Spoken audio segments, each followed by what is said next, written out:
हाँ जी students +2 good evening बेटे last class के अंदर ਆਪਾਂ ਨੇ ਮਾਡਰਨ ਸਿੰਥੈਟਿਕ ਥਿਊਰੀ ਡਿਸਕਸ ਕੀਤਾ ਸੀਗਾ ਜਿਹਦੇ ਅੰਦਰ ਆਪਾਂ ਨੇ ਥਿਊਰੀ ਦੇ ਪੁਆਇੰਟਸ ਡਿਸਕਸ ਕੀਤੇ ਉਸ ਤੋਂ ਬਾਅਦ ਆਪਾਂ ਨੇ ਰੀਪਰੋਡਕਟਿਵ ਆਈਸੋਲੇਸ਼ਨ ਡਿਸਕਸ ਕੀਤਾ ਹਾਰਡੀ ਵੇਨਬਰਗ ਪ੍ਰਿੰਸੀਪਲ ਨੈਚੁਰਲ ਸਿਲੈਕਸ਼ਨ ਦੀਆਂ ਐਗਜ਼ਾਮਪਲਸ ਨੇ ਜਿਹੜੀਆਂ ਉਹ ਡਿਸਕਸ ਕੀਤੀਆਂ ਸੀਗੀਆਂ ਠੀਕ ਹੈ ਹੁਣ ਬੇਟੇ ਆਪਣਾ ਜਿਹੜਾ ਨੈਕਸਟ ਆਰਟੀਕਲ ਹੈ ਇੱਕ ਵਾਰੀ ਆਪਾਂ ਪੁਰਾਣੇ ਨੂੰ ਦੇਖਦੇ ਹਾਂ ਤਾਂ ਪੁਰਾਣੇ ਦੇ ਅੰਦਰ ਬੇਟੇ ਆਪਾਂ ਨੇ ਕੀ ਕੀਤਾ ਸੀਗਾ ਪੁਰਾਣੇ ਦੇ ਅੰਦਰ ਮਾਡਰਨ ਸਿੰਥੈਟਿਕ ਥਿਊਰੀ ਡਿਸਕਸ ਕੀਤੀ ਸੀ ਮਾਡਰਨ ਸਿੰਥੈਟਿਕ ਥਿਊਰੀ ਦੇ ਅੰਦਰ ਬੇਟੇ ਆਪਾਂ ਨੇ ਕਿਹਾ ਸੀਗਾ ਕਿ ਕਈ ਸਾਇੰਟਿਸਟ ਨੇ ਜਿਹੜੇ ਉਹਨਾਂ ਨੇ ਹਿਊਗੋ ਡੀ ਵਰੀਸ ਦਾ ਕਨਸੈਪਟ ਤੇ ਡਾਰਵਿਨ ਦਾ ਕਨਸੈਪਟ ਇਹਨਾਂ ਨੂੰ ਪਲੱਸ ਕਰਤਾ ਕਲੀਅਰ ਉਸ ਤੋਂ ਇਲਾਵਾ ਆਪਣੇ ਕੋਲ ਇਹਨਾਂ ਨੇ ਇਸ ਪੁਆਇੰਟ ਦੇ ਅੰਦਰ ਜਿਹੜੇ ਪੁਆਇੰਟਸ ਜਨਰੇਟ ਕੀਤੇ ਸੀ ਉਹ ਸੀਗਾ ਕਿ ਜੈਨੇਟਿਕ ਵੇਰੀਏਸ਼ਨ ਦਾ ਆਣਾ ਜ਼ਰੂਰੀ ਹੈ ਜੈਨੇਟਿਕ ਵੇਰੀਏਸ਼ਨਸ ਆਣਗੀਆਂ ਤਾਂ ਐਵੋਲੂਸ਼ਨ ਹੋਊਗਾ ਫਿਰ ਜੈਨੇਟਿਕ ਵੇਰੀਏਸ਼ਨਸ ਦੇ ਰੀਜ਼ਨਸ ਕੀ ਹੋ ਸਕਦੇ ਹੈ ਇਹਦੇ ਅੰਦਰ ਆਪਾਂ ਨੇ ਕੀਤਾ ਸੀਗਾ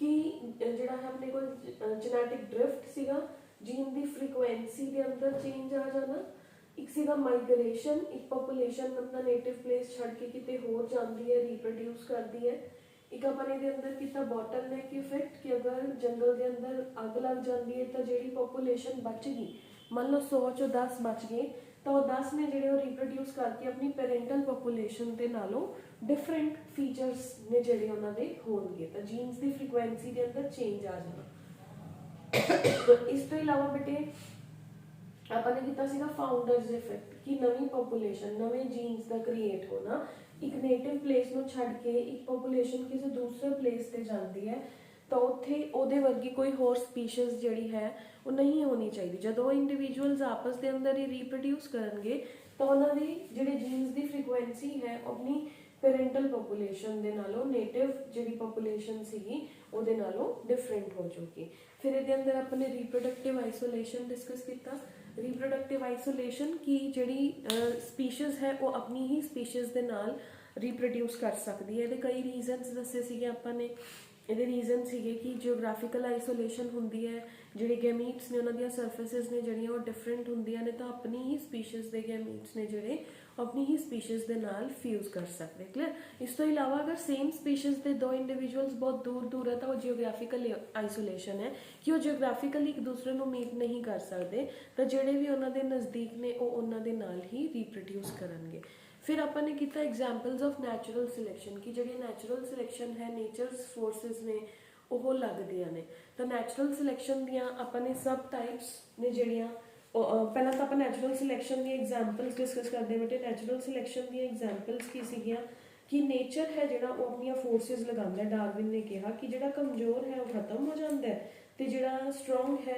ਉਹ ਜਿਹੜਾ ਵੀ ਉਹਨਾਂ ਨੇਚਰ ਦੀਆਂ ਫੋਰਸਿਸ ਦੇ ਨਾਲ ਅਡੈਪਟ ਕਰ ਲੈਂਦਾ ਉਹ ਆਪਣੇ ਕੋਲ ਨੈਚੁਰਲ ਸਿਲੈਕਸ਼ਨ ਨੂੰ ਫੋਲੋ ਕਰਦਾ ਹੈ ਕਲੀਅਰ ਤਾਂ ਨੈਚੁਰਲ ਸਿਲੈਕਸ਼ਨ ਦੇ ਅੰਦਰ ਇੱਕ ਐਗਜ਼ਾਮਪਲ ਦਿੰਦੀ ਆ ਬੇਟੇ ਤਾਂ এনवायरमेंट ਹਰ ਟਾਈਮ ਇੱਕੋ ਵਰਗਾ ਨਹੀਂ ਰਹਿੰਦਾ ਤਾਂ ਆਪਣੇ ਕੋਲ ਪੀਪਲਡ ਮੌਥ ਨੇ ਜਿਹੜੇ ਉਹਨਾਂ ਦੀ ਐਗਜ਼ਾਮਪਲ ਹੈ ਕਿ ਇੱਕ ਜਗ੍ਹਾ ਹੈ ਉੱਥੇ ਕੋਈ ਇੰਡਸਟਰੀ ਨਹੀਂ ਹੈ ਪੀਪਲਡ ਮੌਥ ਦੋ ਤਰ੍ਹਾਂ ਦੇ ਨੇ ਬਲੈਕ ਐਂਡ ਰੈਡ ਵਾਈਟ ਠੀਕ ਹੈ ਤਾਂ ਜਦੋਂ ਇੰਡਸਟਰੀ ਨਹੀਂ ਹੈ ਤਾਂ ਉੱਥੇ ਪੇੜਾਂ ਦੀ ਬਾਰਕ ਦੇ ਉੱਪਰ ਲਾਈਕਨਸ ਪ੍ਰੈਜ਼ੈਂਟ ਨੇ ਪੀਪਲਡ ਮੌਥ ਨੇ ਜਿਹੜੇ ਆਪਣੇ ਆਪ ਨੂੰ ਬਚਾਉਣ ਲਈ ਪੇੜਾਂ ਦੀ ਬਾਰਕ ਦਾ ਸਹਾਰਾ ਲੈਂਦੇ ਹੈ ਲਾਈਕਨ ਪ੍ਰੈਜ਼ੈਂਟ ਹੈ ਪ੍ਰੀਡੇਟਰਸ ਉਹਨਾਂ ਨੂੰ ਪਹਿਚਾਨ ਨਹੀਂ ਪਾਉਂਦੇ ਪੀਪਲਡ ਮੌਥ ਕੀ ਨੇ ਇੱਕ ਤਰ੍ਹਾਂ ਦੇ ਕੀੜੇ ਨੇ ਠੀਕ ਹੈ ਜੋ ਕਿ ਜਿਨ੍ਹਾਂ ਦੇ ਬੋਡੀ ਦਾ ਕਲਰ ਹੈ ਜਿਹੜਾ ਉਹ ਵਾਈਟ ਹੈ ਤਾਂ ਉਹ ਵਾਈਟ ਕਲਰ ਕਿਉਂਕਿ ਉੱਥੇ ਕੋਈ ਇੰਡਸਟਰੀ ਨਹੀਂ ਹੈ ਪੇੜਾਂ ਦੇ ਉੱਪਰ ਲਾਈਕਨ ਜਿਹੜੀ ਹੈ ਉਹ ਗਰੋ ਕਰਦੀ ਹੈ ਇਹ ਆਪਣੇ ਆਪ ਨੂੰ ਲਾਈਕਨ ਦੇ ਅੰਦਰ ਹੀ ਛੁਪਾ ਲੈਂਦੇ ਆ ਪ੍ਰੀਡੇਟਰ ਦੇ ਸਾਹਮਣੇ ਨਹੀਂ ਆ ਪਾਉਂਦੇ ਹੁਣ ਉਸ ਜਗ੍ਹਾ ਤੇ ਜਿਹੜੀ ਹੈ ਇੰਡਸਟਰੀਅਲਾਈਜੇਸ਼ਨ ਹੋ ਗਈ ਧੂਆਂ ਹੈ ਜਿਹੜਾ ਉਹ ਨਿਕਲਣਾ ਸ਼ੁਰੂ ਹੋ ਗਿਆ ਧੂਆਂ ਪੇੜਾਂ ਦੀ ਬਾਰਕ ਦੇ ਉੱਪਰ ਡਿਪੋਜ਼ਿਟ ਹੋਣਾ ਸਟਾਰਟ ਹੋ ਗਿਆ ਜਿਹਦੇ ਕਰਕੇ ਲਾਈਕਨ ਖਤਮ ਹੋ ਕੇ ਪੇੜਾਂ ਦੀ ਬਾਰਕ ਦੇ ਉੱਪਰ ਸੂਟ ਡਿਪੋਜ਼ਿਟ ਕੋਲਾ ਹੈ ਜਿਹੜਾ ਕਾਲਾ ਧੂਆਂ ਹੈ ਜਿਹੜਾ ਉਹ ਡਿਪੋਜ਼ਿਟ ਹੋਣਾ ਸ਼ੁਰੂ ਹੋ ਗਿਆ ਤਾਂ ਜਿਹਦੇ ਕਰਕੇ ਜਿਹੜੇ ਪੀਪਲਡ ਮੌਥ ਨੇ ਅਗਰ ਉਹ ਵਾਈਟ ਬਲੈਕ ਦੇ ਉੱਪਰ ਵਾਈਟ ਬੈਠਣਗੇ ਤਾਂ ਉਹਨਾਂ ਦੀ ਜਿਹੜੀ ਹੈ ਪ੍ਰੀਡੇਟਰ ਉਹਨਾਂ ਨੂੰ ਖਾ ਜਾਣਗੇ ਤਾਂ ਉਹਨਾਂ ਦਾ এনवायरमेंट ਚੇਂਜ ਹੋ ਗਿਆ ਜਿਹਦੇ ਐਜ਼ ਅ ਰਿਜ਼ਲਟ ਉਹਨਾਂ ਦੀ ਬਾਡੀ ਦੇ ਅੰਦਰ ਵੀ ਮਿਊਟੇਸ਼ਨ ਆਈ ਉਹਨਾਂ ਦਾ ਕਲਰ ਹੈ ਜਿਹੜਾ ਉਹ ਬਲੈਕ ਤੋਂ ਵਾਈਟ ਉਹਨਾਂ ਦੀ ਬਾਡੀ ਦੇ ਅੰਦਰ ਮੈਲਾਨਿਨ ਹੈ ਜਿਹੜਾ ਉਹ ਸਿੰਥੇਸਾਈਜ਼ ਹੋਣਾ ਸਟਾਰਟ ਹੋ ਗਿਆ ਕਲੀਅਰ ਹੈ ਬੇਟੇ ਤਾਂ ਇਹ ਦਿਸ is the example of the natural selection ਫਿਰ ਆਪਾਂ ਨੇ ਕੱਲ ਸਪੀਸੀਏਸ਼ਨ ਡਿਸਕਸ ਕੀਤਾ ਸੀਗਾ ਕਿ ਜਦੋਂ ਆਪਾਂ ਆਪਣੇ ਨੇਟਿਵ ਪਲੇਸ ਨੂੰ ਛੱਡ ਕੇ ਕਿਸੇ ਹੋਰ ਜਗ੍ਹਾ ਤੇ ਸ਼ਿਫਟ ਹੁੰਦੇ ਆ ਤਾਂ ਉਹਨੂੰ ਆਪਾਂ ਕਹਿੰਦੇ ਆ ਕਿ ਨਵੀਂ ਸਪੀਸ਼ੀਜ਼ ਦਾ ਪੁਰਾਣੀ ਸਪੀਸ਼ੀਜ਼ ਤੋਂ ਹੀ ਕ੍ਰੀਏਟ ਹੋ ਜਾਣਾ that is called as the speciation. ਹੁਣ ਬੇਟੇ ਆਪਣਾ ਅੱਜ ਦਾ ਜਿਹੜਾ ਮੇਨ ਟੌਪਿਕ ਹੈ ਉਹ ਕੀ ਹੈ, ਹਿਊਮਨ ਦਾ ਐਵੋਲਿਊਸ਼ਨ। ਵੈਸੇ ਤਾਂ ਦੇਖੋ ਇਟਸ ਵੈਰੀ ਈਜ਼ੀ ਟੌਪਿਕ, ਤੁਸੀਂ ਆਪਣੀਆਂ ਲੋਅਰ ਕਲਾਸਿਸ ਦੇ ਅੰਦਰ ਹਿਸਟਰੀ ਦੇ ਅੰਦਰ ਪੜ੍ਹ ਕੇ ਆਏ ਹੋ ਆਦਿ ਮਾਨਵ ਬਾਰੇ, ਕਿ ਪਹਿਲਾਂ ਜਿਹੜਾ ਮੈਨ ਹੈ ਉਹ ਕਿਵੇਂ ਦਾ ਲੱਗਦਾ ਸੀਗਾ, ਫਿਰ ਉਹਨੇ ਜਿਹੜਾ ਹੈ ਅੱਗ ਦੀ ਡਿਸਕਵਰੀ ਕੀਤੀ, ਮਾंस ਨੂੰ ਪਕਾ ਕੇ ਖਾਣਾ ਸ਼ੁਰੂ ਕੀਤਾ। ਪਹਿਲਾਂ ਘਰ ਨਹੀਂ ਹੁੰਦੇ ਸੀਗੇ, ਉਹ ਪੇੜਾਂ 'ਤੇ ਰਹਿੰਦਾ ਸੀ, ਫਿਰ ਉਹਨੇ ਕੇਵਸ ਬਣਾਉਣੀਆਂ ਸ਼ੁਰੂ ਕਰਤੀਆਂ। ਤਾਂ ਇੱਕ ਜਨਰਲਾਈਜ਼ਡ ਜਿਹਾ ਆਰਟੀਕਲ ਹੈ ਜੋ ਆਪਾਂ ਲੋਅਰ ਕਲਾਸਿਸ ਤੋਂ ਪੜ੍ਹਦੇ ਆ ਰਹੇ। ਤਾਂ ਹੁਣ ਆਪਾਂ ਉਹਨੂੰ ਬਾਇਓਲੋਜੀ ਪੁਆਇੰਟ ਆਫ ਵਿਊ ਦੇ ਨਾਲ ਪੜ੍ਹਨਾ ਹੈ ਕਿ ਹਿਊਮਨ ਦਾ ਐਵੋਲਿਊਸ਼ਨ ਕਿਵੇਂ ਹੋਇਆ, ਸਭ ਤੋਂ ਫਰਸਟ ਮੈਨ ਕਿਹੜਾ ਸੀ। ਤਾਂ ਇਹਦੇ ਅੰਦਰ ਆਪਾਂ ਮਿਲੀਅਨ ਈਅਰ ਐਗੋ ਤੋਂ ਸਟਾਰਟ ਹੋਵਾਂਗੇ। ਮਿਲੀਅਨ ਈਅਰ ਐਗੋ ਤੋਂ ਸਟਾਰਟ ਹੋ ਕੇ ਬੇਟੇ ਜੋ ਮੈਨ ਦੇ ਫੀਚਰਸ ਉਸ ਟਾਈਮ ਦੇ ਸੀ ਉਹਨਾਂ ਨੂੰ ਡਿਸਕਸ ਕਰਾਂਗੇ। ਉਸ ਤੋਂ ਬਾਅਦ ਆਪਾਂ ਟੁਡੇਜ਼ ਜਿਹੜਾ ਮਾਡਰਨ ਮੈਨ ਹੈ, ਅੱਜ ਦਾ ਜਿਹੜਾ ਮੈਨ ਹੈ, ਇਹਦੇ ਫੀਚਰਸ ਡਿਸਕਸ ਕਰਾਂਗੇ। ਤਾਂ ਅੱਜ ਦਾ ਜਿਹੜਾ ਆਪਣਾ ਬੇਸਿਕ ਆਰਟੀਕਲ ਹੈ that is the human evolution. Human evolution ਮਤਲਬ ਆਦਮੀ ਦਾ, ਮੈਨ ਦਾ ਜਿਹੜਾ ਇਵੋਲਵਮੈਂਟ ਹੈ, ਉਹ ਆਪਾਂ ਕਹਿੰਦੇ ਕਿ ਆਪਣੇ ਜਿਹੜੇ ਐਨਸੈਸਟਰਸ ਨੇ ਉਹ ਚਿੰਪੈਂਜੀਜ਼ ਨੇ, ਏਪਸ ਨੇ, ਤਾਂ ਉਹਨਾਂ ਤੋਂ ਆਪਾਂ ਕਿਵੇਂ ਬਣੇ। ਜਿਵੇਂ ਤੁਸੀਂ ਕਦੇ ਅਗਰ if you ever seen science city, ਤਾਂ ਸਾਇੰਸ ਸਿਟੀ ਦੇ ਅੰਦਰ ਇੱਕ ਬਾਇਓਲੋਜੀ ਦਾ ਸੈਕਸ਼ਨ ਬਣਿਆ ਹੋਇਆ ਹੈ ਜਿੱਥੇ ਬੇਟੇ ਮਾਡਰਨ ਮੈਨ ਦੀ ਇਵੋਲਵਮੈਂਟ ਹੈ ਜਿਹੜੀ, ਕਿ ਪਹਿਲਾਂ ਕਿਵੇਂ ਹੁੰਦਾ ਸੀਗਾ, ਉਹਦੇ ਤੋਂ ਹੁਣ ਜਿਹੜਾ ਮੈਨ ਹੈ ਉਹ ਕਿਵੇਂ ਇਵੋਲਵ ਹੋਇਆ, ਸਾਰੀ ਦੀ ਸਾਰੀਆਂ photos if you ever have seen. ਤਾਂ ਬੇਟੇ ਕੁਛ ਮੈਂ ਤੁਹਾਨੂੰ ਬੁੱਕ ਦੇ ਅੰਦਰੋਂ ਦਿਖਾਉਂਦੀ ਹਾਂ, ਕੁਛ ਆਪਣੇ ਕੋਲ ਬੱਚੇ ਐਵੇਂ ਦੀ ਪਿਕਚਰਾਈਜੇਸ਼ਨ ਹੈ ਜਿਹੜੀ ਉਹ ਬਣਦੀ ਹੈ ਕਿ ਜਿਹੜਾ ਸਭ ਤੋਂ ਅਰਲੀ ਮੈਨ ਸੀਗਾ ਉਹ are you able to see, this is dryopithecus, ਸਭ ਤੋਂ ਛੋਟਾ। ਮਤਲਬ ਲਾਈਕ ਪਹਿਲਾਂ ਜਿਹੜਾ ਸਭ ਤੋਂ ਫਰਸਟ ਮੈਨ ਸੀਗਾ, ਆਪਾਂ 1 ਬਾਏ 1 ਡਿਸਕਸ ਕਰਾਂਗੇ। ਉਹਦੀਆਂ ਲੈਗਸ ਤੇ ਉਹਦੀਆਂ ਬਾਹਾਂ ਦਾ ਸਾਈਜ਼ ਤੇ ਜਿਹੜਾ ਉਹ ਬਿਲਕੁਲ ਸੇਮ ਸੀ। ਉਸ ਤੋਂ ਬਾਅਦ ਬੇਟੇ ਜਿਹੜਾ ਸੈਕਿੰਡ ਮੈਨ ਆਇਆ ਰੈਮਾਪਿਥਿਕਸ, ਉਹਦੀ ਹਾਈਟ ਥੋੜੀ ਇਨਕਰੀਜ਼ ਹੋ ਗਈ, ਲੈਗਸ ਤਾਂ ਛੋਟੀਆਂ ਹੀ ਨੇ ਬਟ ਉਹਦੀਆਂ ਵੀ ਆਰਮਸ ਮਤਲਬ ਪਹਿਲਾਂ ਦੇ ਕੰਪੈਰੀਜ਼ਨ 'ਚ ਛੋਟੀਆਂ ਨੇ, ਠੀਕ ਹੈ, ਤਾਂ ਉਹ ਥੋੜਾ ਸਿੱਧਾ ਹੋ ਗਿਆ। ਫਿਰ ਬੇਟੇ ਆਸਟ੍ਰੇਲੋਪਿਥਿਕਸ, ਇਹ ਜਿਹੜਾ ਹੈ ਹੋਰ ਉਹਦੀ ਹਾਈਟ ਲੰਬੀ ਹੋ ਗਈ, ਬਾਹਾਂ ਛੋਟੀਆਂ ਹੋ ਗਈਆਂ। ਫਿਰ ਹੈ ਬੇਟੇ ਹੋਮੋ ਇਰੈਕਟਸ, ਆਦਮੀ ਨੇ ਸਟ੍ਰੇਟ ਚੱਲਣਾ ਸਟਾਰਟ ਕਰਤਾ। ਨੀਐਂਡਰਥਲ ਮੈਨ, ਆਦਮੀ ਦੀ ਹਾਈਟ ਹੋਰ ਜ਼ਿਆਦਾ ਬੜੀ ਹੋ ਗਈ। ਜਿਵੇਂ ਜਿਵੇਂ ਹਾਈਟ ਬੜੀ ਹੋਈ ਉਵੇਂ ਉਵੇਂ ਬ੍ਰੇਨ ਦੀ ਕੈਪੈਸਿਟੀ, ਚੀਜ਼ਾਂ ਨੂੰ ਡਿਸਕਵਰ ਕਰਨਾ, ਸਮਝਣਾ, ਉਹਨਾਂ ਦੀ ਕੈਪੈਸਿਟੀ ਵੀ ਇਨਕਰੀਜ਼ ਹੋ ਗਈ। ਉਸ ਤੋਂ ਬਾਅਦ ਹੈ ਬੇਟੇ ਕ੍ਰੋ-ਮੈਗਨਨ ਮੈਨ, ਜਿਹਨੇ ਜਿਹੜਾ ਹੈ ਇਸ ਆਪਣੇ ਕੋਲ ਨੀਐਂਡਰਥਲ ਤੋਂ ਬਾਅਦ ਹੈ ਕ੍ਰੋ-ਮੈਗਨਨ ਮੈਨ। ਕ੍ਰੋ-ਮੈਗਨਨ ਮੈਨ ਹੈ ਜਿਹੜਾ ਇਹਦੀ ਹਾਈਟ ਹੋਰ ਵੀ ਇਨਕਰੀਜ਼ ਹੋ ਗਈ, ਇਹਦੀ ਬੋਡੀ ਦੇ ਫੀਚਰਸ ਨੇ ਜਿਹੜੇ ਉਹ ਹੋਰ ਵੀ ਚੇਂਜ ਹੋ ਗਏ ਪ੍ਰੀਵੀਅਸ ਨਾਲੋਂ। ਤਾਂ ਲਾਸਟ 'ਚ ਆ ਗਿਆ ਆਪਣੇ ਕੋਲ ਮਾਡਰਨ ਮੈਨ। ਦੇਖੋ ਹਰ ਸਟੇਜ ਦੇ ਅੰਦਰ ਫੇਸ ਦੇ ਜਿਹੜੇ ਫੀਚਰਸ ਨੇ, ਪਹਿਲਾਂ ਜਿਹੜਾ ਫੇਸ ਹੈ ਉਹਦੇ ਅੰਦਰ ਆਈਬ੍ਰੋ ਰਿਜਸ ਨੇ ਜਿਹੜੇ ਉਹ ਜ਼ਿਆਦਾ ਬਾਹਰ ਸੀ, ਚਿੰਨ ਹੈ ਜਿਹੜੀ ਉਹ ਬਾਹਰ ਨੂੰ ਸੀ, ਝੁੱਕ ਕੇ ਚੱਲਦਾ ਸੀਗਾ ਮੈਨ, ਕਲੌਜ਼ ਪ੍ਰੈਜ਼ੈਂਟ ਸੀਗੇ, ਪੇੜਾਂ ਦੇ ਉੱਪਰ ਜੰਪ ਕਰਦਾ ਸੀਗਾ। ਹੌਲੀ ਹੌਲੀ ਕੀ ਹੋਇਆ ਬੇਟੇ, ਹੌਲੀ ਹੌਲੀ ਉਹ ਜਿਹੜਾ ਹੈ ਉਹਨਾਂ ਨੇ ਕੇਵਸ ਡਵੈਲ ਕਰਨੀਆਂ ਸਟਾਰਟ ਕਰਤੀਆਂ, ਗੁਫਾਵਾਂ 'ਚ ਰਹਿਣਾ ਸ਼ੁਰੂ ਕਰਤਾ। ਗੁਫਾਵਾਂ 'ਚ ਰਹਿਣ ਤੋਂ ਬਾਅਦ ਹੌਲੀ ਹੌਲੀ ਉਹਨਾਂ ਨੇ ਹਾਊਸਿਸ ਬਣਾਉਣੇ ਸਟਾਰਟ ਕਰਤੇ, ਠੀਕ ਹੈ। ਉਸ ਤੋਂ ਬਾਅਦ ਜਿਹੜਾ ਹੈ ਉਹਨਾਂ ਨੇ ਆਪਣੇ ਔਜ਼ਾਰ ਟੂਲਸ ਨੇ ਜਿਹੜੇ ਉਹ ਬਣਾਉਣੇ ਸ਼ੁਰੂ ਕਰਤੇ। ਖੇਤੀ ਦੀ ਡਿਸਕਵਰੀ ਹੋ ਗਈ। ਪਹਿਲਾਂ ਕੱਚਾ ਮਾਸ ਖਾਂਦਾ ਸੀਗਾ, ਫਿਰ ਬਿਲਕੁਲ ਇਨੀਸ਼ੀਅਲ ਜਿਹੜੇ ਮੈਨ ਆਪਾਂ ਕਰਾਂਗੇ ਡਰਾਇਓਪਿਥਿਕਸ, ਰੈਮਾਪਿਥਿਕਸ, ਉਹ ਤਾਂ ਫਰੂਟਸ ਐਂਡ ਵੈਜੀਟੇਬਲਸ ਹੀ ਖਾਂਦੇ ਸੀਗੇ। ਉਸ ਤੋਂ ਬਾਅਦ ਜਿਹੜਾ ਮੈਨ ਆਇਆ ਉਹਨੇ ਕੱਚਾ ਮਾਸ ਖਾਣਾ ਸ਼ੁਰੂ ਕਰਤਾ। ਫਿਰ ਜਦੋਂ ਅੱਗ ਦੀ ਡਿਸਕਵਰੀ ਹੋਈ ਉਹਨੇ ਮਾਸ ਪਕਾ ਕੇ ਖਾਣਾ ਸ਼ੁਰੂ ਕਰਤਾ। ਐਂਡ ਦੈਨ ਜਦੋਂ ਫਾਈਨਲ ਜਿਹੜਾ ਆਪਣੇ ਕੋਲ ਹੋਮੋ ਇਰੈਕਟਸ ਮੈਨ ਆਇਆ ਉਹ ਓਮਨੀਵੋਰਸ ਸੀਗਾ। ਉਹ ਉਹਨਾਂ ਦੇ ਜਿਵੇਂ ਹੁਣ ਆਪਾਂ ਤਾਂ ਆਪਾਂ ਆਪਣੇ ਅੰਦਰ ਕੁਛ ਜਿਹੜੇ ਨੇ ਉਹ ਵੈਜੀਟੇਰੀਅਨ ਹੁੰਦੇ ਨੇ, ਕੁਛ ਨੇ ਜਿਹੜੇ ਉਹ ਨੋਨ ਵੈਜੀਟੇਰੀਅਨ ਹੁੰਦੇ ਨੇ। ਤਾਂ ਸੇਮ ਆਪਣੇ ਕੋਲ ਬੇਟੇ ਵੀ ਹੈਵ ਇਸ ਕਿ ਹਿਊਮਨ ਦੇ ਐਵੋਲਿਊਸ਼ਨ ਦੇ ਅੰਦਰ ਸਭ ਤੋਂ ਫਰਸਟ ਜਿਹੜੀ ਟਾਕ ਹੈ ਉਹ ਆਪਣੇ ਕੋਲ ਕੀ ਹੈ ਬੇਟੇ, ਸਭ ਤੋਂ ਫਰਸਟ ਹੈ ਕਿ ਹਿਊਮਨ ਦਾ ਜਿਹੜਾ ਐਵੋਲਿਊਸ਼ਨ ਹੈ ਉਹ ਇਹ ਮੰਨਿਆ ਜਾਂਦਾ ਹੈ ਕਿ ਮੌਂਕੀ, ਏਪਸ, ਹਿਊਮਨਸ ਨੇ ਜਿਹੜੇ ਇਹਨਾਂ ਦੇ ਫੀਚਰਸ ਆਪਸ 'ਚ ਮੈਚ ਕਰਦੇ ਨੇ, ਤਾਂ ਆਪਾਂ ਇਹਨਾਂ ਨੂੰ ਕਹਿੰਦੇ ਹਾਂ ਐਂਥਰੋਪੋਇਡਸ, ਠੀਕ ਹੈ। They are called as the anthropoids. ਤਾਂ ਫਸਟ ਟਰਮ ਆਪਣੇ ਕੋਲ ਆ ਗਈ ਐਂਥਰੋਪੋਇਡਸ। ਉਸ ਤੋਂ ਬਾਅਦ ਬੇਟੇ ਆਪਣੇ ਕੋਲ ਹੈ ਕਿ ਹੌਲੀ ਹੌਲੀ ਜਿਹੜੇ ਨੇ ਤਾਂ ਹਿਊਮਨ ਦਾ ਜਿਹੜਾ ਅਗਰ ਆਪਾਂ ਅੱਜ ਤੋਂ 200 ਮਿਲੀਅਨ 300 ਮਿਲੀਅਨ ਈਅਰ ਐਗੋ ਪਹਿਲਾਂ ਦੀ ਗੱਲ ਕਰੀਏ, ਜਦੋਂ ਰੈਪਟਾਈਲ ਸੀਗੇ। ਤਾਂ ਜਦੋਂ ਮੰਨਿਆ ਜਾਂਦਾ ਕਿ ਜਦੋਂ ਧਰਤੀ ਦੇ ਉੱਪਰ ਡਾਇਨਾਸੌਰ ਸੀਗੇ, ਬਿਗ ਰੈਪਟਾਈਲ, ਉਹਦੇ ਨਾਲ ਹੀ ਕਿਤੇ ਹਿਊਮਨ ਮੈਮਲਸ ਨੇ ਜਿਹੜੇ ਉਹਨਾਂ ਦਾ ਐਵੋਲਿਊਸ਼ਨ ਹੈ ਜਿਹੜਾ ਉਹ ਹੋਇਆ ਸੀਗਾ। ਤਾਂ ਜੁਰਾਸਿਕ ਪੀਰੀਅਡ ਦੇ ਅੰਦਰ ਕਿਹਾ ਜਾਂਦਾ ਬੇਟੇ ਜਦੋਂ ਡਾਇਨਾਸੌਰਸ ਸੀਗੇ ਉਦੋਂ ਹੀ ਜਿਹੜੇ ਆਪਣੇ ਪ੍ਰਾਈਮੇਟਸ ਨੇ ਉਹਨਾਂ ਦਾ ਓਰੀਜਨ ਹੋਇਆ। ਸਭ ਤੋਂ ਪਹਿਲੇ ਆਪਣੇ ਕੋਲ ਜਿਹੜਾ ਮੈਨ ਹੈ ਇਹਨੇ ਬੇਟੇ ਬਾਈਪੀਡਲ ਲੋਕੋਮੋਸ਼ਨ, ਇਹ ਮਤਲਬ ਜਿਹੜਾ ਆਪਣਾ ਜਿਹਨੂੰ ਆਪਾਂ ਗੋਰਿਲਾ, ਚਿੰਪੈਂਜ਼ੀ ਜਾਂ ਗਿਬਨ ਔਰੰਗਟਨ ਦੇ ਨਾਲ ਮੈਚ ਕਰਦੇ ਹਾਂ, ਤਾਂ ਉਹ ਉਹਨਾਂ ਦਾ 2 ਲੱਤਾਂ ਦੇ ਉੱਪਰ ਮੋਸ਼ਨ ਸੀਗਾ। ਹੱਥ ਨੇ ਜਿਹੜੇ ਉਹ ਇੰਨੇ ਲੰਬੇ ਸੀਗੇ ਕਿ ਉਹ ਧਰਤੀ ਨੂੰ ਟੱਚ ਹੀ ਕਰਦੇ ਸੀ ਆਲਮੋਸਟ, ਠੀਕ ਹੈ। ਤਾਂ ਬਾਈਪੀਡਲ ਲੋਕੋਮੋਸ਼ਨ ਸੀਗਾ। ਹੱਥਾਂ ਨਾਲ ਕੁਝ ਪਕੜ ਸਕਦੇ ਸੀਗੇ, ਦੂਰ ਤੱਕ ਦੇਖ ਸਕਦੇ ਸੀਗੇ। ਸਟੀਰੀਓਸਕੋਪਿਕ ਵਿਜ਼ਨ ਹੈ ਜਿਹੜਾ ਕਿ ਜਿਹੜੀਆਂ ਅੱਖਾਂ ਨੇ ਉਹ ਸਾਈਡਸ ਤੇ ਪ੍ਰੈਜ਼ੈਂਟ ਹੁੰਦੀਆਂ ਸੀ। ਉਸ ਤੋਂ ਬਾਅਦ ਇਹ ਸਨਾਊਟ, ਨੱਕ ਬੜਾ ਸਾਰਾ ਸੀਗਾ।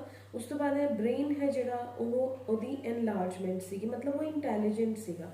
ਉਸ ਤੋਂ ਬਾਅਦ ਇਹ ਸਿਮੀਅਨ ਐਵੋਲਿਊਸ਼ਨ, ਸਿਮੀਅਨ ਐਵੋਲਿਊਸ਼ਨ ਕਿਹਾ ਜਾਂਦਾ ਬੇਟੇ ਜਿਹਨਾਂ ਨੂੰ ਆਪਾਂ ਪ੍ਰਿਮਿਟਿਵ ਪ੍ਰਾਈਮੇਟਸ ਜਿਹੜੇ ਸਭ ਤੋਂ ਪਹਿਲਾਂ ਆਏ, ਜਿਹਦੇ ਅੰਦਰ ਆਪਾਂ ਮੰਕੀ, ਏਪਸ ਐਂਡ ਹਿਊਮਨਸ ਨੂੰ ਰੱਖਦੇ ਹਾਂ, ਠੀਕ ਹੈ। ਤਾਂ ਮੰਕੀਜ਼, ਫਿਰ ਏਪਸ, ਫਿਰ ਹਿਊਮਨਸ। ਉਸ ਤੋਂ ਬਾਅਦ ਏਪਸ ਤੇ ਮੈਨ ਦੇ ਅੰਦਰ ਮੈਚਿੰਗ ਕੀ ਹੈ ਬੇਟੇ, ਦੋਨੋਂ ਆਪਣੀ ਗਰਦਨ ਹਿਲਾ ਸਕਦੇ ਆ, ਦੋਨਾਂ ਦੇ ਕੋਲ ਲਿੰਬਸ ਪ੍ਰੈਜ਼ੈਂਟ ਨੇ, ਦੋਨਾਂ ਦਾ ਜਿਹੜਾ ਬ੍ਰੇਨ ਹੈ ਉਹ ਹਾਈਲੀ ਕਨਵੋਲਿਊਟਡ ਹੈ। ਬ੍ਰੇਨ ਜਿਹੜਾ ਹੈ ਉਹ ਸੋਚ ਸਕਦਾ ਹੈ, ਸੋਚਣ ਦੀ, ਕੁਝ ਡਿਸਕਵਰ ਕਰਨ ਦੀ ਪਾਵਰ ਰੱਖਦਾ ਹੈ। ਟੇਲ ਨਹੀਂ ਪ੍ਰੈਜ਼ੈਂਟ। ਫੇਸ਼ੀਅਲ ਮਸਲਸ ਦੇ ਰਾਹੀਂ ਆਪਾਂ ਆਪਣਾ ਐਕਸਪ੍ਰੈਸ਼ਨ ਹੈ ਜਿਹੜਾ ਉਹਨੂੰ ਸ਼ੋ ਕਰ ਸਕਦੇ ਹਾਂ।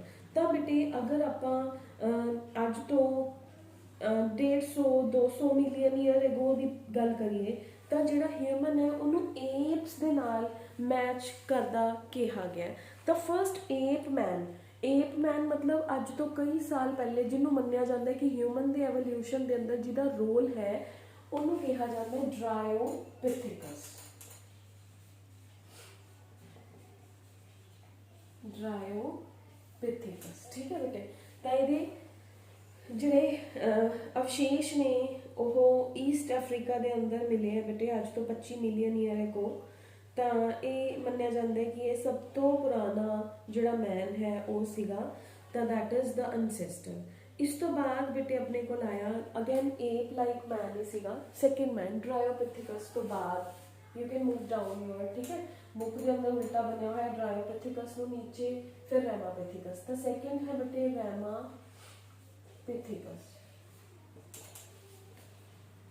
ਰੈਮਾਪਿਥੇਕਸ ਨੂੰ ਏਪ ਮੈਨ ਕਿਹਾ ਜਾਂਦਾ ਬੇਟੇ, ਫਰਸਟ ਏਪ ਮੈਨ। ਕੁਝ ਬੁੱਕਸ ਦੇ ਅੰਦਰ ਸਟਾਰਟ ਹੀ ਰੈਮਾਪਿਥੇਕਸ ਤੋਂ ਕੀਤਾ ਹੋਇਆ ਹੈ। ਤਾਂ ਇਹ ਟ੍ਰੀ ਟੌਪਸ ਦੇ ਉੱਪਰ ਰਹਿੰਦਾ ਸੀ ਬੇਟੇ। ਇਹਦੇ ਜਿਹੜੇ ਦੰਦ ਨੇ ਉਹਨਾਂ ਤੋਂ ਇਹ ਪਤਾ ਚੱਲਦਾ ਕਿ ਇਹ ਫਰੂਟਸ, ਨਟਸ ਨੇ ਜਿਹੜੇ ਹਾਰਡ ਨਟਸ, ਠੀਕ ਹੈ, ਉਹ ਖਾਂਦਾ ਸੀਗਾ, ਕਲੀਅਰ, ਹਾਰਡ। ਤਾਂ ਉਸ ਤੋਂ ਪਹਿਲੇ ਵਾਲਾ ਜਿਹੜਾ ਹੈ ਡਰਾਇਓਪਿਥੇਕਸ ਉਹ ਸਿਰਫ ਉਹ ਹਰਬੀਵੋਰਸ ਹੈ, ਠੀਕ ਹੈ। ਇਹ ਵੀ ਹਰਬੀਵੋਰਸ ਹੈ ਬਟ ਇਹ ਨਟਸ ਖਾਂਦਾ ਹੈ। ਤਾਂ ਇਹਨੂੰ ਫਰਸਟ ਏਪ ਮੈਨ ਵੀ ਲਿਖਿਆ ਹੁੰਦਾ ਹੈ ਕਈ ਜਗ੍ਹਾ ਤੇ, ਦਾ ਫਰਸਟ ਏਪ ਮੈਨ, ਠੀਕ ਹੈ। ਤਾਂ ਰੈਮਾਪਿਥੇਕਸ ਹੈ ਜਿਹੜਾ ਬੇਟੇ ਇਹ ਮਾਡਰਨ ਮੈਨ ਦੀ ਤਰ੍ਹਾਂ ਹਾਰਡ ਸੀਡਸ ਐਂਡ ਨਟਸ ਹੈ ਜਿਹੜਾ ਉਹ ਖਾਂਦਾ ਸੀ। ਇਸ ਤੋਂ ਬਾਅਦ ਹੈ ਬੇਟੇ ਆਸਟ੍ਰੇਲੋਪਿਥੇਕਸ। The third is Australopithecus. Australopithecus ਹੈ ਜਿਹੜਾ ਬੇਟੇ ਸਾਊਥ ਅਫਰੀਕਾ ਦੇ ਅੰਦਰ ਇਹਦੇ ਅਵਸ਼ੇਸ਼ ਮਿਲੇ ਹੈ। ਤਾਂ ਆਸਟ੍ਰੇਲੋਪਿਥੇਕਸ ਦੇ ਅੰਦਰ ਕੀ ਹੈ ਬੇਟੇ, ਕੈਨਾਈਨਸ ਛੋਟੇ ਹੈ। ਬ੍ਰੇਨ ਦੀ ਕੈਪੈਸਿਟੀ ਹੈ ਜਿਹੜੀ ਇਹਦੀ ਉਹ 350 ਤੋਂ 450 cc ਕਿਊਬਿਕ ਸੈਂਟੀਮੀਟਰ ਤੱਕ ਜਿਹੜੀ ਇਹਦੀ ਬ੍ਰੇਨ ਦੀ ਕੈਪੈਸਿਟੀ ਹੈ, ਠੀਕ ਹੈ। ਮਤਲਬ ਜਸਟ ਲਾਈਕ ਐਨੀਮਲਸ ਆਪਾਂ ਕਹਿ ਸਕਦੇ ਹਾਂ, ਬਟ ਸੋਚਣ ਦੀ ਪਾਵਰ ਰੱਖਣਾ, ਠੀਕ ਹੈ। ਉਸ ਤੋਂ ਬਾਅਦ ਆਪਣੇ ਕੋਲ ਇਹਨਾਂ ਦੀ ਬੋਡੀ ਕਿਵੇਂ ਦੀ ਸੀਗੀ, ਇਹਨਾਂ ਦੇ ਕੋਲ ਬੇਟੇ ਇਹਨਾਂ ਨੇ ਆਪਾਂ ਇਹ ਕਹਿ ਸਕਦੇ ਹਾਂ ਕਿ ਇਹ ਕਾਰਨੀਵੋਰ ਸੀਗੇ। ਹੰਟਿੰਗ ਹੈ ਜਿਹੜੀ ਉਹ ਕਰਦੇ ਸੀਗੇ, ਠੀਕ ਹੈ। ਚਿਨ ਹੈ ਜਿਹੜੀ ਉਹ ਇਹਨਾਂ ਦੀ ਨਾ ਦੇ ਬਰਾਬਰ ਹੀ ਸੀ। ਬ੍ਰੇਨ ਦੀ ਕੈਪੈਸਿਟੀ ਹੈ ਜਿਹੜੀ ਉਹ ਲੋ ਸੀ। ਪ੍ਰੋਟਰੂਡਿੰਗ ਫੇਸ ਬਾਹਰ ਨੂੰ ਪ੍ਰੋਟਰੂਡ ਹੋਇਆ ਸੀ, ਕਲੀਅਰ। ਇਸ ਤੋਂ ਅਗਲਾ ਜਿਹੜਾ ਮੈਨ ਹੈ ਬੇਟੇ ਆਸਟ੍ਰੇਲੋਪਿਥੇਕਸ ਤੋਂ ਬਾਅਦ ਜਿਹੜਾ ਆਇਆ that is the Homo habilis. Homo habilis ਤੁਸੀਂ ਆਪਣੀਆਂ ਹਿਸਟਰੀ ਦੀਆਂ ਬੁੱਕਸ ਦੇ ਅੰਦਰ ਵੀ ਪੜ੍ਹ ਕੇ ਆਏ ਹੋ। ਹੋਮੋ ਹੈਬਿਲਸ ਨੂੰ ਟੂਲ ਮੇਕਰ ਵੀ ਕਿਹਾ ਜਾਂਦਾ ਹੈ। ਤਾਂ ਇਹ ਉਹ ਮੈਨ ਸੀਗਾ ਜਿਹਨੇ ਪੱਥਰਾਂ ਤੋਂ ਔਜ਼ਾਰ ਬਣਾਉਣੇ ਸਟਾਰਟ ਕਰਤੇ ਸੀ ਹੰਟਿੰਗ ਲਈ। ਫਿਰ ਉਹਨਾਂ ਔਜ਼ਾਰਾਂ ਦਾ ਯੂਜ਼ ਕਰਦਾ ਸੀ ਮਾਰਨ ਲਈ ਕਿਸੇ ਨੂੰ। ਤਾਂ ਔਜ਼ਾਰ ਮਤਲਬ ਟੂਲਸ, ਜਿਵੇਂ ਤੁਸੀਂ ਕਦੇ ਮੂਵੀਜ਼ ਦੇ ਅੰਦਰ ਦੇਖਿਆ ਹੋਏ ਕਿ ਕਈ ਆਪਾਂ ਟਰਾਈਬਸ ਦੇ ਲੋਕ ਦੇਖਦੇ ਉਹਨਾਂ ਦੇ ਗਲੇ ਦੇ ਅੰਦਰ ਪੱਥਰ ਬਹੁਤ ਡਿਜ਼ਾਈਨਿੰਗ ਕਰਕੇ ਪਾਏ ਹੋਏ ਹੁੰਦੇ ਹੈ। ਤਾਂ ਕੁਝ ਉਸ ਤਰ੍ਹਾਂ ਦੇ ਡਿਜ਼ਾਈਨਸ ਇਹਨਾਂ ਦੀਆਂ ਜਿਹੜੀਆਂ ਲੇਡੀਜ਼ ਸੀਗੀਆਂ, ਇਹ ਮੰਨਿਆ ਜਾਂਦਾ ਕਿ ਉਹ ਵੀ ਮਤਲਬ ਇਸ ਟਾਈਮ ਤੋਂ ਬਾਅਦ ਜਿਹੜੇ ਟੂਲਸ ਨੇ ਉਹਨਾਂ ਤੋਂ ਗਹਿਣੇ ਵੀ ਬਣਨੇ ਸ਼ੁਰੂ ਹੋ ਗਏ ਸੀਗੇ। ਠੀਕ ਹੈ, ਤਾਂ ਉਹਨੂੰ ਟੂਲ ਮੇਕਰ। ਤਾਂ 2 ਮਿਲੀਅਨ ਈਅਰ ਐਗੋ ਇਹ ਮੈਨ ਸੀਗਾ। ਇਹ ਬਿਲਕੁਲ ਸਿੱਧਾ ਬਾਈਪੀਡਲ ਮੋਸ਼ਨ ਇਹਨੇ ਕਰਨਾ ਸ਼ੁਰੂ ਕਰਤਾ ਸੀਗਾ। ਤਾਂ ਇਹਨੇ ਸਟੋਨਸ ਨੂੰ ਚਿਪ ਕਰਨਾ ਮੀਨਸ ਉਹਨਾਂ ਨੂੰ ਮਾਰ ਕੇ ਸਟੋਨਸ ਨੂੰ ਮਾਰ ਕੇ ਇਨ ਦਾ ਸੈਂਸ ਸਟੋਨ ਦੇ ਉੱਪਰ ਡਿਜ਼ਾਈਨਿੰਗ ਕਰਨੀ ਸਟਾਰਟ ਕਰਤੀ ਸੀਗੀ। ਇਹਦਾ ਬ੍ਰੇਨ ਦੀ ਕੈਪੈਸਿਟੀ ਹੈ ਜਿਹੜੀ ਉਹ ਲਾਰਜ ਹੋ ਗਈ ਸੀ, 650 cc ਤੱਕ ਪ੍ਰੈਜ਼ੈਂਟ ਹੈ। ਉਸ ਤੋਂ ਬਾਅਦ ਹੈ ਬੇਟੇ ਹੋਮੋ ਇਰੈਕਟਸ, ਜਿਹਨੂੰ ਇਰੈਕਟ ਮੈਨ ਜਾਂ ਜਿਹੜਾ ਟੂਡੇਜ਼ ਮੈਨ ਹੈ। ਤਾਂ ਇੱਥੇ ਆਪਣੇ ਕੋਲ ਹੋਮੋ ਇਰੈਕਟਸ ਇਸ ਤੋਂ ਨੈਕਸਟ ਆ ਗਏ, ਜਿਹਦੀ ਬ੍ਰੇਨ ਦੀ ਕੈਪੈਸਿਟੀ 800 ਤੋਂ 1300 cc ਤੱਕ ਹੈ ਜਿਹੜਾ ਉਹ ਪ੍ਰੈਜ਼ੈਂਟ ਹੈ। Homo erectus clear. ਤਾਂ ਹੋਮੋ ਇਰੈਕਟਸ ਜਿਹੜਾ ਇਰੈਕਟ ਮੈਨ ਹੈ, ਜਿੱਦਾਂ ਆਲਮੋਸਟ ਅੱਜ ਦੇ ਮੈਨ ਦੇ ਨਾਲ ਜਿਹਦੀ ਜਿਹੜੀ ਸ਼ਕਲ ਹੈ ਉਹ ਮਿਲਦੀ ਹੈ। ਤਾਂ ਮਤਲਬ ਲੈਸ ਦੈਨ ਮਾਡਰਨ ਮੈਨ। ਇਹਦੇ ਬ੍ਰੇਨ ਦੀ ਕੈਪੈਸਿਟੀ ਹੈ ਜਿਹੜੀ ਉਹ ਲੈਸ ਸੀਗੀ।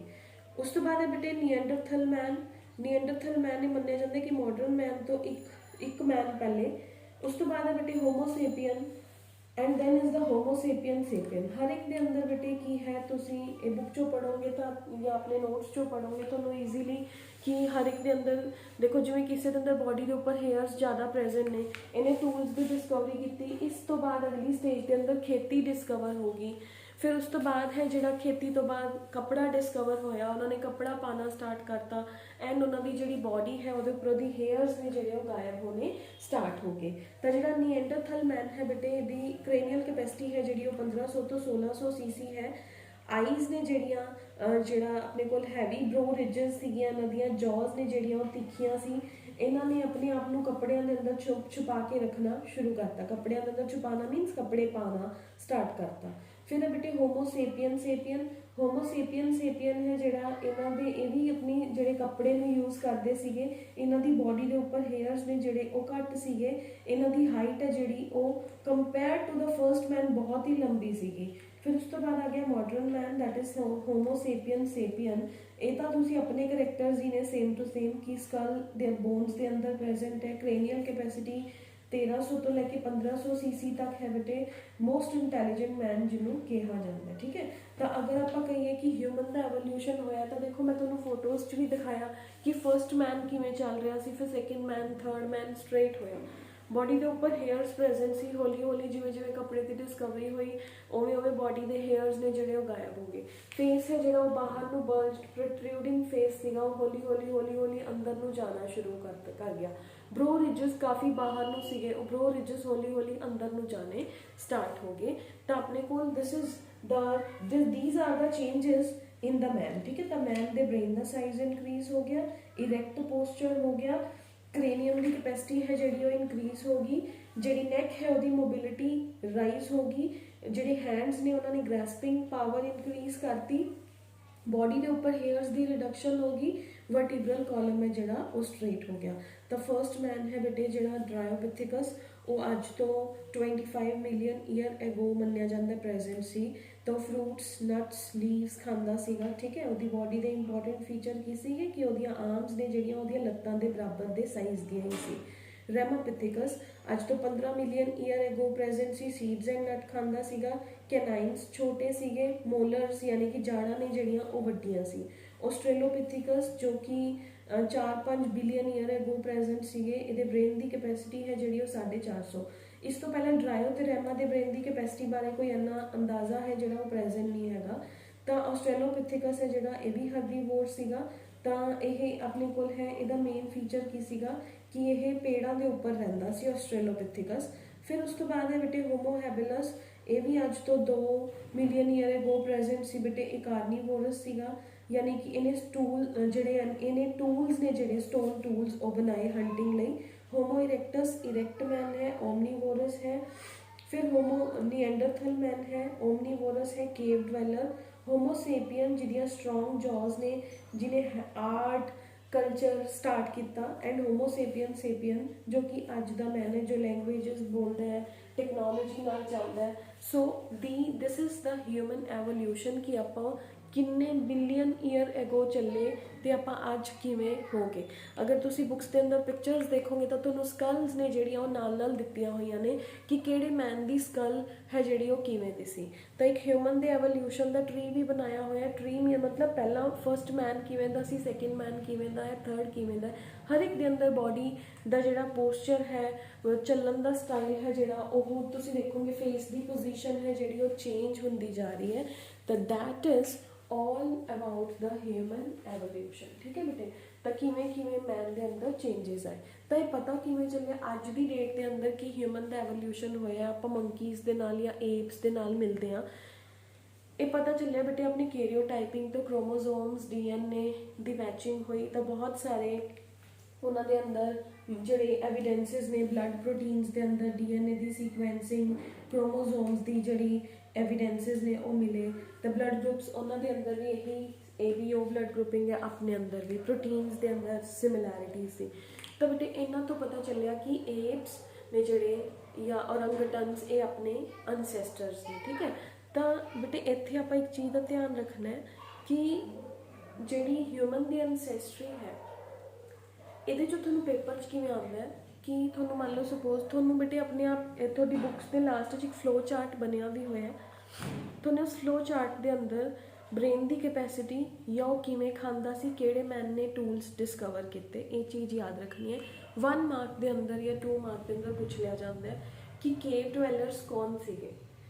1500 cc ਕਿਹੜੇ ਹਿਊਮਨ ਦੀ ਕੈਪੈਸਿਟੀ ਸੀ। ਡਰਾਇਓਪਿਥੀਕਸ ਦੇ ਬ੍ਰੇਨ ਦੀ ਕੈਪੈਸਿਟੀ ਕਿੰਨੀ ਸੀ, ਉਹ ਤਾਂ ਪਤਾ ਹੀ ਨਹੀਂ ਹੈਗੀ। ਠੀਕ ਹੈ, ਤਾਂ ਇਸ ਤਰੀਕੇ ਦੇ ਨਾਲ 1 1 2 2 ਮਾਰਕਸ ਦੇ ਅੰਦਰ ਹਿਊਮਨ ਐਵੋਲਿਊਸ਼ਨ 'ਚੋਂ ਕੁਐਸਚਨ ਹੈ ਜਿਹੜਾ ਉਹ ਪੁੱਛ ਲਿਆ ਜਾਂਦਾ ਹੈ। ਤਾਂ ਬੇਟੇ ਆਪਣਾ ਐਵੋਲਿਊਸ਼ਨ ਵਾਲਾ ਚੈਪਟਰ ਹੈ ਜਿਹੜਾ ਉਹ ਖਤਮ ਹੋ ਗਿਆ ਅੱਜ। ਤਾਂ ਇਸ ਤੋਂ ਬਾਅਦ ਬੇਟੇ ਆਪਣਾ ਜਿਹੜਾ ਨੈਕਸਟ ਚੈਪਟਰ ਹੈ ਦੈਟ ਇਜ਼ ਯੂਨਿਟ 3 ਸ਼ੁਰੂ ਕਰਾਂਗੇ ਆਪਾਂ, ਹਿਊਮਨ ਡਿਜ਼ੀਜ਼ਸ ਵਾਲਾ ਜਿਹੜਾ ਹੈ। ਤਾਂ ਇਸ ਲਈ ਬੇਟੇ ਕੱਲ੍ਹ ਪ੍ਰੋਬੇਬਲੀ ਮੈਂ ਦੇਖਦੀ ਹਾਂ, ਬਾਕੀ ਕੱਲ੍ਹ ਮੈਂ ਸੋਚ ਰਹੀ ਹਾਂ ਕਿ ਮੈਂ ਵੀਡੀਓ ਨਹੀਂ ਪਾਊਂਗੀ। ਉਹਦਾ ਰੀਜ਼ਨ ਬੀਇੰਗ ਹੈ ਕਿ ਮੈਂ ਪਰਸੋਂ ਤੁਹਾਡਾ ਐਵੋਲਿਊਸ਼ਨ ਦਾ ਥਿਊਰੀਜ਼ ਤੋਂ ਬਾਅਦ ਜਿੰਨਾ ਟੈਸਟ ਹੋ ਚੁੱਕਿਆ ਉਸ ਤੋਂ ਬਾਅਦ ਵਾਲਾ ਸਾਰਾ ਟੈਸਟ ਲਵਾਂਗੀ। ਠੀਕ ਹੈ, ਪਰਸੋਂ ਸੰਡੇ ਨੂੰ, ਫਿਰ ਸੰਡੇ ਈਵਨਿੰਗ 'ਚ ਦੇਖਦੇ ਹਾਂ ਬੇਟੇ, ਜਾਂ ਮੰਡੇ ਨੂੰ ਆਪਾਂ ਆਪਣਾ ਨਵਾਂ ਚੈਪਟਰ ਹੈ ਜਿਹੜਾ ਉਹ ਸਟਾਰਟ ਕਰਾਂਗੇ। ਕਲੀਅਰ, ਤਾਂ ਸੰਡੇ ਨੂੰ ਟੈਸਟ ਹੋਊਗਾ, ਤਾਂ ਪ੍ਰੋਬੇਬਲੀ ਮੰਡੇ ਨੂੰ ਜਾਂ ਸੰਡੇ ਈਵਨਿੰਗ ਨੂੰ ਮੈਂ ਤੁਹਾਡੀ ਫਸਟ ਵੀਡੀਓ ਹੈ ਜਿਹੜੀ ਉਹ ਅਪਲੋਡ ਕਰ ਦੂੰਗੀ। ਠੀਕ ਹੈ, ਦੈਟ ਇਜ਼ ਅਗਰ ਸੰਡੇ ਨੂੰ ਈਵਨਿੰਗ 'ਚ ਕਰ ਪਾਈ ਤਾਂ ਈਵਨਿੰਗ 'ਚ ਕਰ ਦੂੰਗੀ, ਨਹੀਂ ਤਾਂ ਫਿਰ ਮੰਡੇ ਨੂੰ ਆਪਾਂ ਆਪਣਾ ਜਿਹੜਾ ਨੈਕਸਟ ਚੈਪਟਰ ਹੈ ਉਹ ਸਟਾਰਟ ਕਰ ਲਾਂਗੇ, that is human health and human diseases.